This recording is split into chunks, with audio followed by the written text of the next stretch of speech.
Indonesia sebelum HUT-TNI. Terkait dengan Prabu Siliwangi, KRI Prabu Siliwangi sudah berangkat kemarin ya. Indonesia tiba-tiba masuk peringkat keempat dunia dalam kekuatan angkatan laut di bawah Amerika Serikat, Tiongkok, dan Rusia. Dan yang lebih mengejutkan, Indonesia sedang menyiapkan kapal induk pertamanya. Tapi pertanyaannya bukan cuma soal peringkat. Pertanyaannya, apa yang sebenarnya sedang disiapkan Indonesia? Apakah ini sekadar simbol atau ada dinamika kawasan yang jauh lebih besar di baliknya? Karena kalau kita tarik ke satu titik panas bernama Blok Ambalat, ceritanya jadi jauh lebih serius. Beberapa waktu terakhir, laporan dari World Directory of Modern Military Warships atau WDMMW menyebut Indonesia naik ke posisi keempat dunia dalam kekuatan armada laut modern. Artinya apa? Artinya, secara komposisi kapal tempur utama, kapal patroli, dukungan logistik, kesiapan operasional, dan modernisasi alutsista, TNI AL sekarang diperhitungkan secara global. Kita bicara soal negara kepulauan terbesar di dunia dengan ribuan pulau, dengan jalur laut strategis, dengan Laut Natuna, Laut Sulawesi, Selat Malaka, sampai perairan timur Indonesia. Dan ketika kekuatan maritim Indonesia naik drastis, dunia otomatis memperhatikan. Tapi, di saat yang sama, ada satu titik yang kembali mencuat, Blok Ambalat, wilayah di Laut Sulawesi yang kaya minyak dan gas. Malaysia mengacu pada putusan Mahkamah Internasional tahun 2002 soal Sipadan dan Ligitan untuk memperkuat klaim atas blok ND6 dan ND7. Sementara Indonesia tetap berpegang pada Deklarasi Juanda 1957 dan ketentuan UNCLOS. Dua pendekatan hukum, dua kepentingan strategis, satu wilayah bernilai energi tinggi.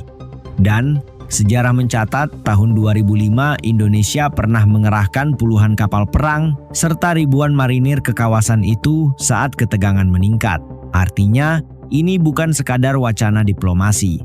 Ini pernah hampir memanas. Sekarang pertanyaannya, apakah kenaikan peringkat Angkatan Laut Indonesia ini ada hubungannya dengan dinamika kawasan? Tulis di komentar dulu sebelum kita lanjut. Menurut kamu penguatan militer ini murni modernisasi biasa atau ada pesan strategis yang ingin dikirim?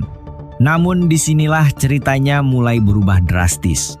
Di tengah laporan bahwa Indonesia kini menjadi salah satu kekuatan maritim paling diperhitungkan, muncul kabar yang jauh lebih besar. Indonesia sedang mempersiapkan akuisisi kapal induk ex-Italia yang sebelumnya dikenal sebagai Giuseppe Garibaldi. Dan jika resmi masuk jajaran TNI AL, kapal ini kemungkinan akan berganti nama menjadi KRI Gajah Mada. Bukan sekadar kapal perang biasa, ini kapal induk. Kementerian Pertahanan bahkan memastikan personel sudah disiapkan dengan target kedatangan sebelum HUT-TNI 5 Oktober 2026. Media pertahanan internasional juga melaporkan Indonesia mengevaluasi optimalisasi kapal ini, termasuk kemungkinan dukungan drone maritim dan operasi non-tempur. Indonesia sebelum HUT-TNI.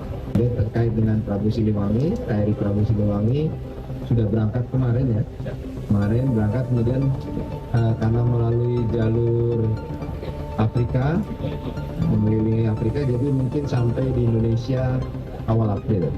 Mudah-mudahan bisa langsung bergabung dengan jajaran. Kemudian untuk Garibaldi masih dalam proses ya. Harapannya bisa sampai di Indonesia sebelum HUT-TNI. Berarti untuk TNI kira-kira saya. Sudah ada pelatihan? Sudah, pelatihan sudah. Mereka sudah melatih bahkan menembak peluru tajam sudah. Bukan Garibaldi. Ya Prabu Siliwangi. Oh, Garibaldi belum. Jadi masih proses negosiasi lah antara TNI AL dengan Angkatan Laut Italia dengan Fincantieri pabrikan dan Kemhan dari Kementerian Pertahanan. Mudah-mudahan, tapi targetnya itu tadi yang saya sampaikan. Beliau ingin, walaupun tanpa ada bicara tentang maritim, menunjukkan bahwa Indonesia negara maritim besar. Contohnya Pak, contohnya bagaimana saat ini beliau penguatan terhadap industri pertahanan, utama dalam pembelian alutsista kita. Di alutsista kita ketahui dalam waktu dekat, dan ini sudah datang satu kapal frigate. Kapal frigate bukan kapal frigate terbesar di Asia Tenggara. Dulu saya waktu dari kemenangan frigate, ini cuma 114 meter, sekarang 143 meter. Jadi sudah datang KRI Brawijaya. Nanti pada awal Januari akan datang KRI Prabu Siliwangi. Kemudian beliau juga sudah menyatakan bahwa akan mengakuisisi dan membeli kapal induk Rex Garibaldi.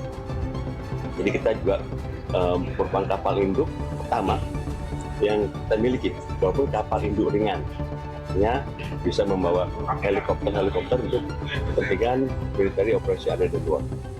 Kemudian apa lagi? Tentu kita juga akan membeli juga frigate, kapal selam. Jadi tanpa bicara banyak, Bapak Presiden yang menunjukkan bahwa kita adalah nantinya pengendali laut dan sebagai mediator dalam menjamin stabilitas kawasan, terutama dalam konteks Indo-Pasifik. Nah, peran bahwa harapan kita semua bagi bangsa Indonesia menjadi key point, menjadi pivot maritim di kawasan. Kita ketahui bagaimana Pak Prabowo juga saat ini menjalankan apa yang dinamakan dengan good neighbor policy. Kita lihat Pak, apa itu good neighbor policy. Namun di saat yang sama, Perdana Menteri Malaysia Anwar Ibrahim dalam forum parlemen menegaskan bahwa penyelesaian damai adalah opsi terbaik dalam isu Ambalat. Ia bahkan menyebut hubungan Indonesia berada pada tingkat saling percaya yang baik. Artinya apa? Di satu sisi, Indonesia memperkuat armada laut. Di sisi lain, diplomasi tetap berjalan, dan disinilah muncul paradoks menarik. Apakah peningkatan kekuatan militer justru membuat diplomasi lebih kuat atau justru menambah tekanan psikologis di kawasan? Dan inilah bagian yang jarang dibahas media. Kenaikan peringkat Angkatan Laut Indonesia versi WDMMW, rencana pengoperasian kapal induk X Italia, serta dinamika blok Ambalat sebenarnya mengarah ke satu pola besar. Indonesia sedang masuk fase baru. Di bawah kepemimpinan Prabowo Subianto sebagai Menteri Pertahanan, modernisasi alutsista berjalan berdampingan dengan strategi diplomasi aktif. Ini bukan sekadar beli kapal, ini soal positioning. Indonesia ingin dikenal sebagai negara yang mengutamakan perdamaian tapi siap secara militer, tidak agresif namun tidak bisa ditekan.